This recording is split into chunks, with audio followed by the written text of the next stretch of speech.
வணக்கம் everybody, welcome to the 4th episode of Maria's மைக்ஸில். இன்னைக்கு நம்ம பேச போகிற டைட்டில் என்னென்னா women versus society.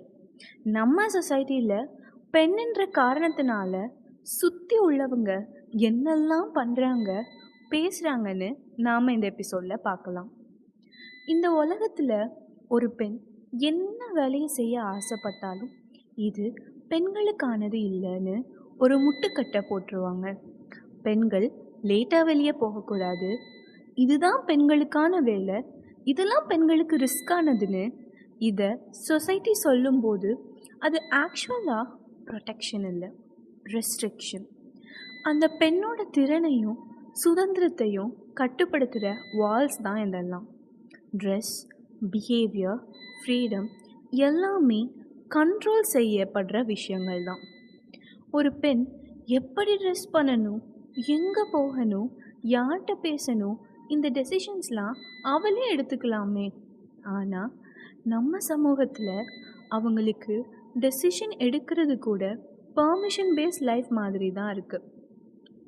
Equal pay கிடைக்காது, லீடர்ஷிப் ரோல்ஸ் பெண்களுக்கு ரேராக தான் கிடைக்குது.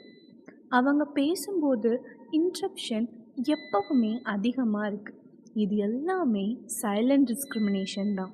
பெண் சத்தம் போட்டால் அது ஆட்டிடியூட், அவகிட்ட ஒப்பீனியன் இருந்தால் அவள் ரெபலியஸ், ஆனால் அவள் பேசாமல் வாயை மூடிட்டு இருந்துட்டா மட்டும் அவள் குட்கல் ஆயிடுறா. இது ஒருத்தி பேசவே கூடாது அப்படின்னு சொசைட்டி பண்ணுற டீப் ரூட்டட் கண்டிஷனிங். ஒரு பெண்ணோட கனவு டாக்டர் ஆகணும், எஜுகேஷன் வாங்கணும், ஓனாக பிஸ்னஸ் ஸ்டார்ட் பண்ணணும், வேர்ல்டு ட்ராவல் பண்ணணும். இப்படி எந்த கனவாக இருந்தாலும் ஃபர்ஸ்ட் சொசைட்டி அவங்கக்கிட்ட கேட்குற கேள்வி, இதுக்கெலாம் வீட்டில் அக்செப்ட் பண்ணிப்பாங்களா, கல்யாணம் எப்படி, நாளைக்கு குழந்தை எப்படி, இப்படின்னு அவளோட கனவெல்லாம் செகண்டரி ப்ரிஃபரன்சஸாக தான் இருக்குது. ஆனால் சில நேரங்களில் பெண்களும் இதுக்கு சாதகமாக ரொம்ப வல்னரபிளாக தான் இருக்கும். எல்லாரும் இல்லை, ஒரு சிலர் இருக்காங்க. ரீசெண்டாக கூட ஒரு ரீல்ஸில் பார்த்தா லவ் பண்ண பையன் போயிட்டான்னு சூசைட் அட்டெம்ப்ட்ஸ், டிப்ரெஷன், அழுகன்னு வாழ்க்கையோட 6 வருஷத்தை ஒரு பெண் தொலைச்சிருக்காங்க. இப்படி பெண்கள் வீக்காக பிஹேவ் பண்ணால் சொசைட்டி நம்மளை வீக்காக தான் ட்ரீட் பண்ணும்.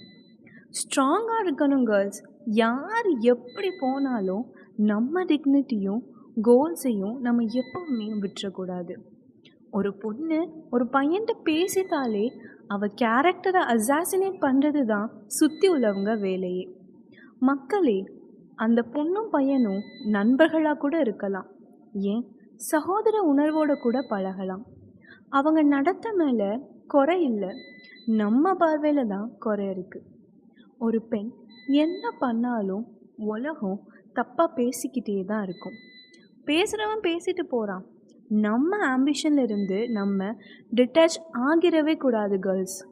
ஒரு பெண்ணோட டேலண்ட்ஸ், டிக்னிட்டி, ட்ரீம்ஸ் எல்லாமே அவள் பொண்ணாக பிறந்ததுனால குறைஞ்சி போயிடாது. அவளை இந்த சொசைட்டி அடக்க நினைக்கலாம், ஆனால் ஒரு பெண் எந்திரிச்சு நின்று சாதிச்சிட்டானா இந்த உலகமே அவகிட்ட தலையாட்டிட்டு கையை கெட்டுட்டு தான் நிற்கணும். மாற்றங்கள் பெண்களுக்கு சாதகமாக கொஞ்சமாக ஏற்பட்டிருந்தாலும் நிறைய பாதகமாக தான் இருக்குது. மாற்றத்தை நம்ம தான் உருவாக்கணும்.